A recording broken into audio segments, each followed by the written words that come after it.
Hello students, हमारे YouTube channel में आपका स्वागत है।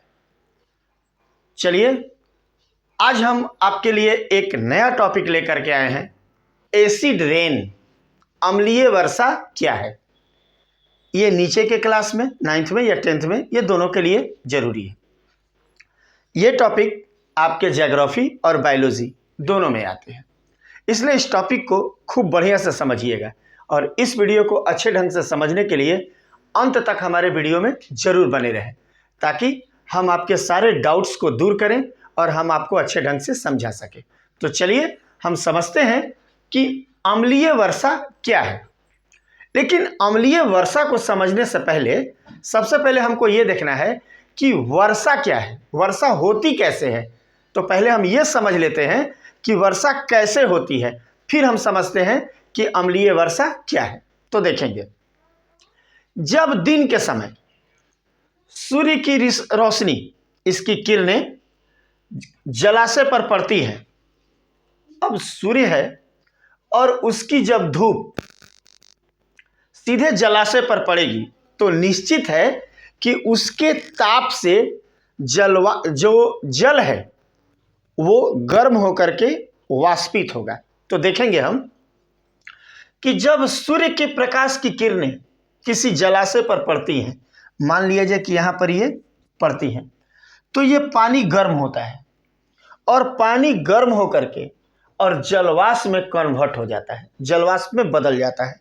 और ये देखेंगे हम जलवाष्प के रूप में वायुमंडल में ऊपर उठने लगता है। तो ये जलवाष्प जल के गर्म होने से हुआ और इसके अलावे कुछ जैविक क्रियाएं भी होती हैं। अब आप कहेंगे कि जैविक क्रिया क्या है सर? तो जैसे मान लिया जाए कि हम लोग श्वसन क्रिया करते हैं, तो श्वसन क्रिया में भी हम लोग वाष्प छोड़ते हैं।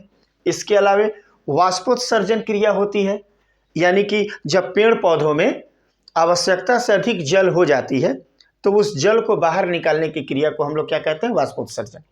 तो जब श्वसन क्रिया होती है या वाष्पोत्सर्जन होता है तो जल की मात्राएं कुछ बाहर निकलती हैं, तो जैविक क्रियाएं हो गई। और जलवाष्प, जल के गर्म होने से जलवाष्प ऊपर की ओर उड़ता है।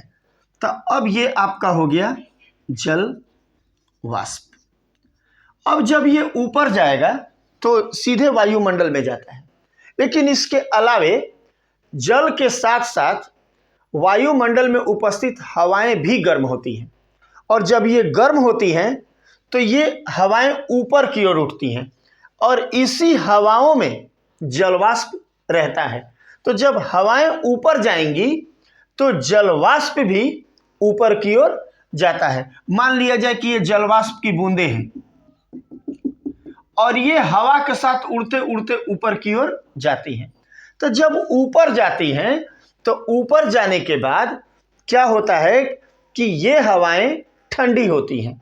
जैसे जैसे ऊपर जाते हैं तापमान घटता जाता है, तो जब हवा जलवाष्प को लेकर वायुमंडल में ऊपर जाती है तो ये ठंडी होती है। और ठंडी होने के कारण क्या होता है कि जो जलवाष्प हैं वो जलवाष्प बिखर जाते हैं, इधर उधर जैसे बिखरे हुए रहते हैं। तो जैसे जैसे ठंडी होती है तो ठंडा होने से ये जलवाष्प एक जगह जमा होने लगता है, और जमा होने से क्या होता है कि ये जल की बूंदों का निर्माण करता है। जब ये ठंडा होगा तो ये जलवाष्प जल की बूंद के रूप में बन जाएगा और ये एक साथ जमा होगा। लेकिन इन्हीं जल की बूंदों में एक न्यूक्लियस होता है, एक केंद्रक यानी नाभिक होता है। अब देखिए, मान लिया जाए कि ये जल की बूंदें एक हैं और ये चारों तरफ से ये जल की बूंदें बन गई, तो ये क्या हो गया? जमा हो गया, यानी कि संघनित हो गया, और जिसके चलते बादल का निर्माण हो गया। तो इस प्रकार बादल, आकाश में बादल का निर्माण हो जाता है और इसमें जलवाष्प की जो बूंदें हैं वो बड़ी रूप में रहती हैं। अब उसके बाद यही और तापमान कम होने से ये जलवाष्प की बूंदें एक साथ बड़ी होकर के लटक कर और जमीन पर पुनः वर्षा के रूप में फिर पृथ्वी पर आने लगती हैं। ये रहा वर्षा, ये वर्षा के रूप में आने लगती है। तो ये तो क्लियर हो गया कि वर्षा कैसे होती है, और हमारा मेन पॉइंट है कि अम्लीय वर्षा क्या है। आप सोच रहे होंगे कि सर अम्लीय वर्षा टॉपिक रखें और वर्षा बता रहे हैं, इसलिए बता रहे हैं कि अब आपका अम्लीय वर्षा आएगा। आखिर अम्लीय वर्षा है क्या, आप समझ गए कि वर्षा कैसे होती है। संघनित हुई, असंघनित होके जो जलवाष्प की बूंदें हैं जो बड़ी हो गई और बड़ी होकर के पुनः पृथ्वी पर गिरने लगती हैं, जिसके चलते वर्षा होती है। अब देखिए, जब वायुमंडल में सल्फर डाइऑक्साइड और नाइट्रोजन डाइऑक्साइड ये दोनों की मात्रा बढ़ जाती है, ध्यान देंगे कि जब वायुमंडल में सल्फर डाइऑक्साइड और नाइट्रोजन डाइऑक्साइड की मात्रा बढ़ती है, तो अब ये क्या होता है कि जो ये वर्षा की बूंदें गिरती हैं, तो ये सल्फर डाइऑक्साइड और नाइट्रोजन डाइऑक्साइड इसमें मिल जाती है। अब इसमें SO2 और NO2 ये दोनों वर्षा के जल के साथ मिल जाती हैं और मिल करके सल्फ्यूरिक अम्ल और नाइट्रिक अम्ल में बदल जाती हैं। तो जब ये अम्ल में परिवर्तित होती हैं तो ये वर्षा की बूंदें यानी उस जल को भी अम्लीय बना देती हैं। तो अब जो ये वर्षा की बूंदें पृथ्वी पर गिरेंगी, ये साधारण पानी नहीं, अम्लीय पानी यानी अम्लीय वर्षा के रूप में जमीन पर गिरेगी। और यही सल्फ्यूरिक अम्ल और नाइट्रिक अम्ल मिला हुआ अम्लीय जल वर्षा के रूप में जब पृथ्वी पर गिरता है तो इसी को हम कहते हैं अम्लीय वर्षा। अगर आपको एक बार में पूछा जाए कि अम्लीय वर्षा क्या है, तो आप कह सकते हैं कि जब वायुमंडल में सल्फर डाइऑक्साइड और नाइट्रोजन डाइऑक्साइड की मात्रा अधिक हो जाती है, तो वो वर्षा की बूंदों के साथ मिलकर सल्फ्यूरिक अम्ल और नाइट्रिक अम्ल में बदल जाती है, और जिसके कारण ये वर्षा की बूंदों को अम्लीय कर देता है। और जब वही अम्लीय जल वर्षा के रूप में पृथ्वी पर गिरती है तो उसे हम क्या कहते हैं, अम्लीय वर्षा। अब हम समझ गए कि अम्लीय वर्षा क्या है। अब समझते हैं कि अगर अम्लीय वर्षा होती है तो अम्लीय वर्षा का क्या प्रभाव है। तो स्वाभाविक है कि जब अम्ल किसी चीज में मिल गया तो अम्ल के चलते वो थोड़ा सा नुकसानदायक हो जाता है। तो मान लिया जाए कि जब अम्लीय वर्षा होती है तो इसके नुकसान क्या है।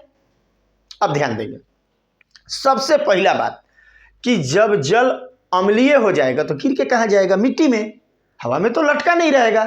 तो जब वो मिट्टी में आएगा तो मिट्टी को भी अम्लीय बनाएगा, और जब मिट्टी को अम्लीय बना देगा तो मिट्टी की उर्वरा शक्ति कम हो जाएगी। तो इसलिए पहला पॉइंट है कि ये मिट्टी की उर्वरा शक्ति को कम कर देता है, जिससे फसलें कम पैदा होती हैं और उसकी उत्पादक क्षमता भी मिट्टी की कम हो जाती है। दूसरी बात कि जब ये मिट्टी पर गिरेगा तो स्वाभाविक है कि मिट्टी की सतह पर ही अगल बगल कहीं जल होगा, तो जलाशय में भी गिरेगा, तो जलाशय के जल को भी अम्लीय कर देता है। और जब अम्लीय हो जाएगा जल तो उसमें उपस्थित जितने भी जलीय जीव हैं वो मर जाएंगे। उसके बाद ये जंगलों पर गिरेगा तो जंगलों में उपस्थित पेड़ पौधे की पत्तियों को जला देता है, ये बहुत ज़्यादा खतरनाक होता है। उसके अलावा ये किसी भवन पर, किसी मूर्ति पर या किसी अन्य चीज़ों पर अगर गिरता है तो उसको भी ये नष्ट कर देता है। तब हम कह सकते हैं कि अम्लीय वर्षा के हानिकारक प्रभाव क्या है। तो पहला है कि मिट्टी की उर्वरा शक्ति कम हो जाती है।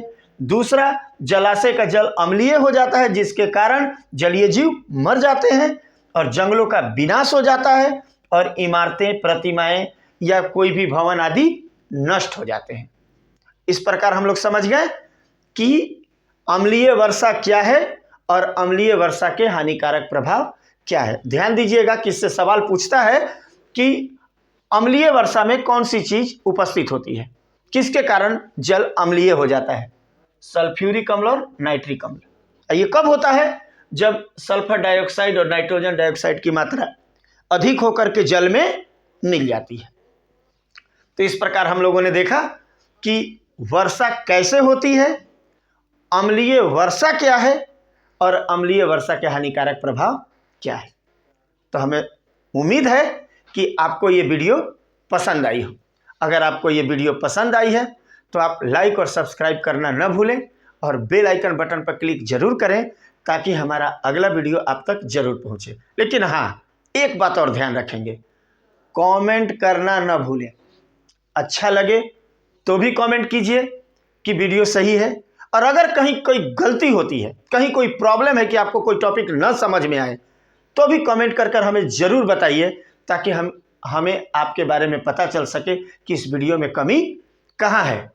तो आप हमें कमेंट जरूर करेंगे। तब तक के लिए जय हिंद।